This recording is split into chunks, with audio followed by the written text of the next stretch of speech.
Part 4. Let the battles begin. Empire of Sunhaven. Now weakened due to three powers splitting from them, yet still led by their Emperor Travis, decides to attempt to establish a diplomatic alliance with the state of Louisiana. Emperor Travis, sensing the potential for growth and stability in a strong alliance with the southern state, sends emissaries to negotiate a treaty of mutual protection and trade. The emissaries arrive at the capital of Louisiana, where they are received with great pomp and ceremony. Emperor Travis's reputation for wisdom and fairness precedes him, and the negotiations proceed smoothly. Over the course of several months, the terms of the treaty are hammered out. Both empires agree to respect each other's borders, refrain from engaging in hostile actions, and promote trade between their territories. In addition, Louisiana promises to assist Sunhaven in quelling the rebellions that continue to plague the empire. In return, Sunhaven offers protection against any external threats that may arise, as well as access to its vast network of ports and trade routes. The treaty is signed with great fanfare in the presence of both emperors, marking a historic moment in the history of both nations. As the ink dries on the parchment, it becomes clear that this alliance has the potential to reshape the political landscape of the known world. With Louisiana's military might and Sunhaven's economic prowess now united, they become a formidable force to be reckoned with. The state of Michigan is struck by severe winter weather. The signing of the treaty between Emperor Travis and his counterpart from Louisiana is a momentous occasion, but it does not stop the world from spinning. In the far-flung state of Michigan, severe winter weather strikes without mercy. Blizzards howl across the Great Lakes, blanketing the land in thick layers of snow and ice. Temperatures plummet to record lows, and wind chills make the air bite like a hungry wolf. The people of Michigan huddle inside their homes, shivering and praying for the cold to pass. The state's infrastructure is put to the test as roads and highways become impassable, stranding travelers and cutting off supplies. Power lines sag under the weight of ice, leaving entire cities in darkness. Schools and businesses shut their doors, and emergency services struggle to keep up with the influx of calls for help. In the midst of this crisis, however, the people of Michigan find strength in community. Neighbors band together to shovel snow, clear driveways, and check on the elderly. Local stores and restaurants remain open, providing warmth and sustenance to those in need. There are tales of heroism and selflessness as first responders risk their own safety to rescue stranded motorists and deliver medical supplies to hospitals. The state's government, led by Governor Gretchen Whitmer, works tirelessly to coordinate relief efforts and secure resources from both the federal government and neighboring states. The National Guard is mobilized, and emergency shelters are set up to house those who have been left homeless by the storm. The winter of 2124 was one of the coldest and snowiest on record in the state of Michigan. The lakes were frozen solid, the snowdrifts towered over cars and buildings, and the wind howled through the bare trees like a mournful symphony.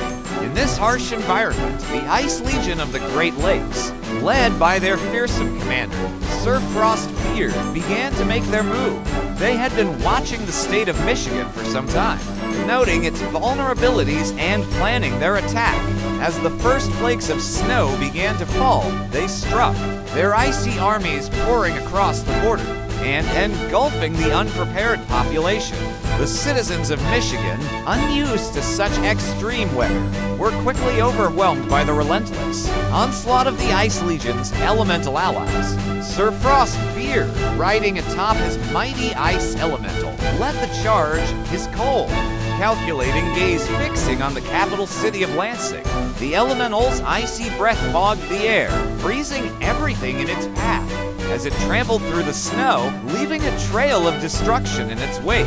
The Ice Legion's infantry, made up of warriors clad in ice-encrusted armor, followed close behind, their weapons dripping with frost. The citizens of Lansing, caught off guard by the sudden invasion, tried to mount a defense, but their efforts were futile against the might of the Ice Legion. The elemental allies of the invaders, such as the Ice Trolls and the Frost Giants, tore through the city's defenses like they were made of paper, crushing buildings and soldiers alike with their immense strength. Sir Frost Beard, seeing the capital city within his grasp, dismounted from his ice elemental and led his army on foot, his sword held high. The citizens of Lansing, fearing the worst, began to flee their homes, trying to escape the merciless onslaught. Some managed to find refuge in the surrounding countryside, while others were not so lucky. The Ice Legion showed no mercy, pursuing them relentlessly, leaving a trail of frozen bodies in their wake. As the last vestiges of resistance were crushed, Sir Frostbeard declared the state of Michigan to be a part of the Ice Legion's empire. He appointed governors and generals to rule over the conquered territory, instituting a reign of icy terror that would last for generations to come. The elemental allies of the Ice Legion, now free from battle, began to work together with the local population, using their elemental powers to shape the landscape according to Sir Frostbeard's grand design. The Empire of Sunhaven decides to attempt to research robots. Emperor Travis, recognizing the potential benefits of incorporating robotics technology into his empire, makes the decision to prioritize research in this field. He assembles a team of the brightest minds in the realms, offering them vast resources and unprecedented autonomy to pursue their goals. The announcement of this ambitious project sends shockwaves through the scientific community, and researchers from all corners of the Empire flock to Sunhaven's capital city, eager to be a part of history in the making. As work on the robotics project begins in earnest, a hive of activity fills the grand research facilities and laboratories. Engineers, programmers, and scientists collaborate around the clock, pushing the boundaries of what is possible. They experiment with various designs and materials, striving to create machines that are both versatile and efficient. Meanwhile, Emperor Travis maintains a close eye on the progress, occasionally visiting the labs to speak with the researchers and offer guidance. His support and enthusiasm for the project serve as an inspiration to all involved. As the months pass, the team makes significant breakthroughs, developing prototype robots that can perform a variety of tasks with astonishing speed and precision. The first successful robot, dubbed Sunbot, is unveiled to the public in a grand ceremony. It is a versatile machine capable of performing tasks such as construction, agriculture, and even medical procedures. The crowd is awestruck by its sleek design and impressive capabilities. Emperor Travis, beaming with pride, declares that Sunbot is only the beginning of a new era for the Empire. The Empire of Frostreach, flush with their multiple past victories and conquests recently, decides to invade and attempt to conquer the state of Maine, led by their cunning general, Sir Blizzard, and their terrifying ice dragon, Ice Fang. The Ice Legion marches south, their forces consisting of ice trolls, frost giants, and other elemental creatures. They are met with stiff resistance from the brave soldiers of Maine, but the sheer size and ferocity of the Ice Legion's forces prove to be too much. The battle rages on 4 days, with neither side gaining a clear advantage. In the midst of the conflict, an unexpected ally arrives, the state of New Hampshire, led by their own recently recruited Ice Legion commander, Lady Winter, formerly an enemy and leader of the military of the state of New Hampshire. They have come to aid their fellow elementalists in their quest for domination. Together, they launch a coordinated assault on the main forces, driving them back and opening up a path for the Ice Legion to march forward. The Ice Legion, emboldened by this newfound support, presses on toward the capital city of Augusta. Sir Blizzard and Ice Fang lead the charge, their icy breath freezing everything in their path.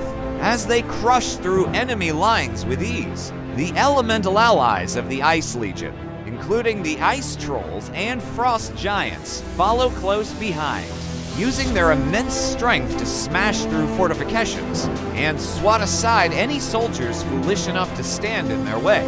Meanwhile, Lady Winter and her New Hampshire forces flank the enemy, cutting off any chance of reinforcements or escape. The main forces, overwhelmed by the sheer magnitude of the Ice Legion's might, begin to falter and fall back.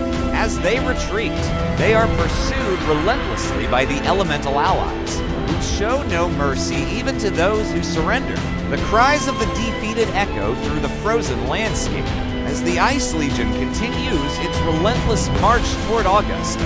The capital city, having heard of the approaching Ice Legion, prepares for battle, but their numbers are far fewer than the combined forces of the invaders. Sir Blizzard and Ice Fang, leading the charge, smash through the city gates with ease, their icy breath freezing everything in its path.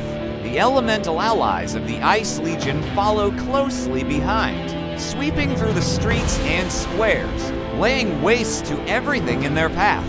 Lady Winter and her New Hampshire forces, meanwhile, have successfully taken control of the strategic high ground around the city, raining down icy death from above upon the defenders. The main forces, demoralized and overwhelmed, begin to flee in all directions, seeking any escape from the relentless onslaught. Sir Blizzard, seeing the tide of battle turning in their favor, calls for a halt to the pursuit.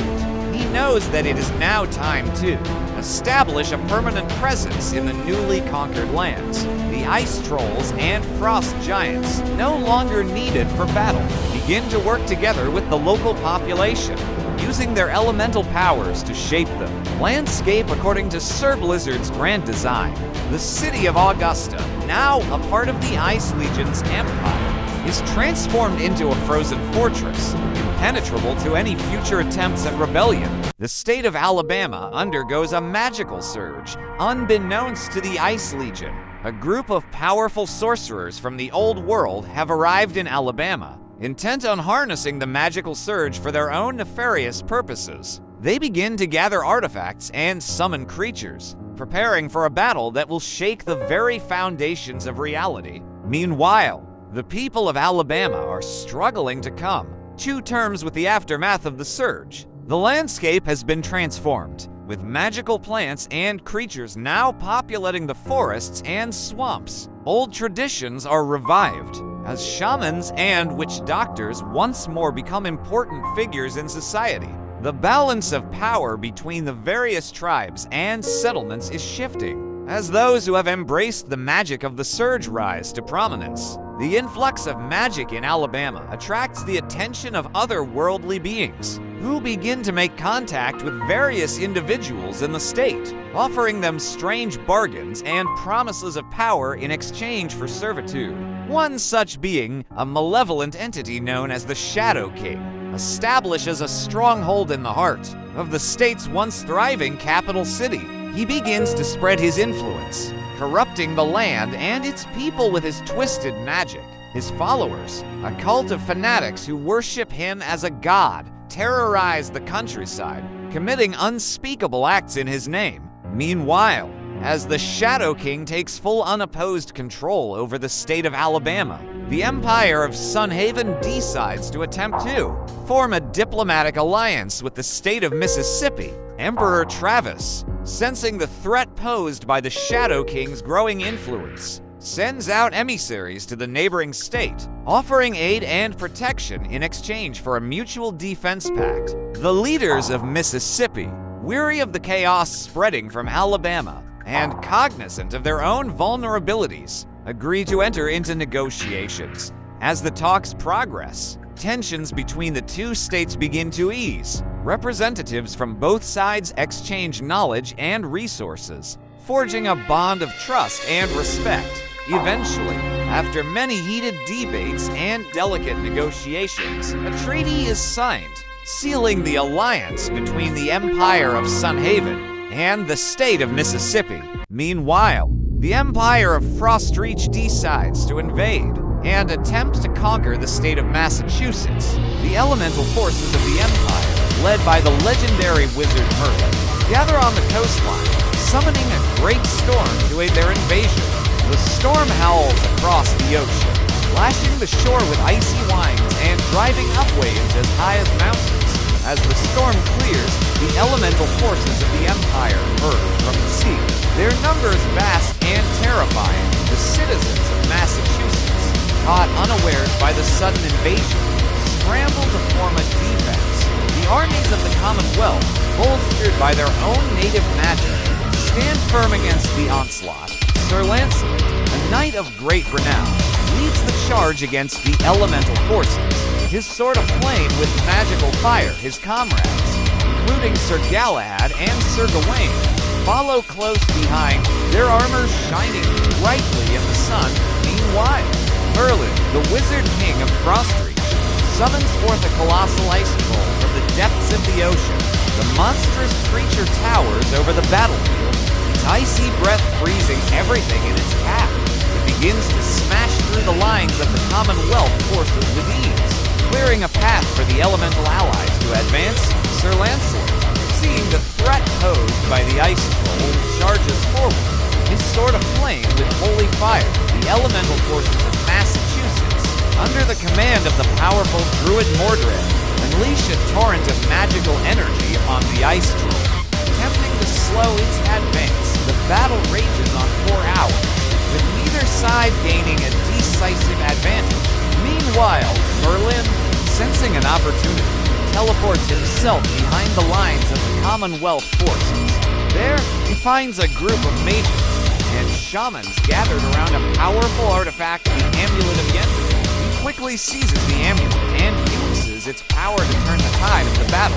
The elemental forces surge forward once more with renewed strength and purpose. Sir Lancelot, feeling the weight of the amulet's absence, realizes that he must retrieve it at all costs. He and his companions, Sir Galahad and Sir Gawain, fight their way through the chaos of the battle, cutting down elementals and soldiers alike. They eventually reach Merlin, who stands tall atop of him, the Amulet of Yender glowing brightly in his hand. The three knights charge up the hill, their steeds pounding the earth. Merlin, sensing their approach, raises his staff and begins to summon a wall of ice to block their path.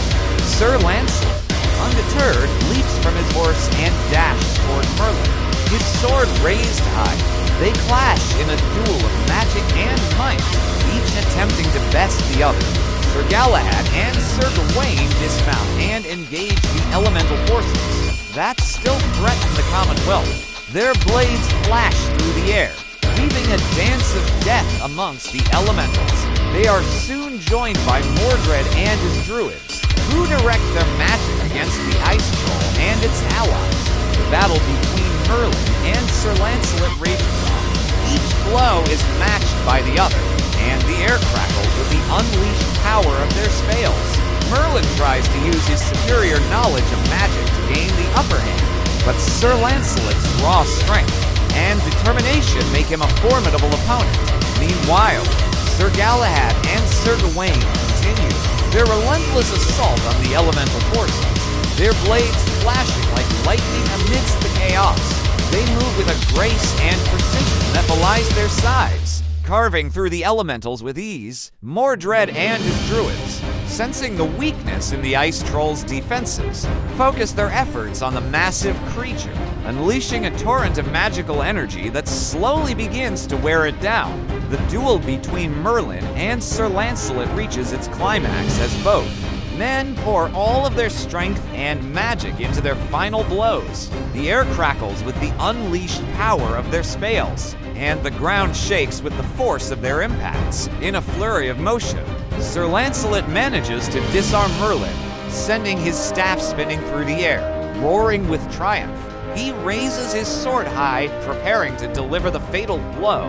But before he can strike, Merlin reaches out with a desperate spell, summoning a ray of light that pierces through the air and strikes Sir Lancelot's sword, causing it to shatter into 1,000 pieces. The shockwave from the impact sends Sir Lancelot flying backward, and Merlin quickly recovers, leaping to his feet and dashing away from the fallen knight. As Sir Galahad and Sir Gawain continue their assault on the remaining elementals, Mordred and his druids finally manage to bring down the ice troll. The massive creature crashed to the ground with a thunderous roar, shattering into thousands of shards of ice. The surviving elementals, now leaderless, begin to disperse and retreat, leaving the battlefield in disarray.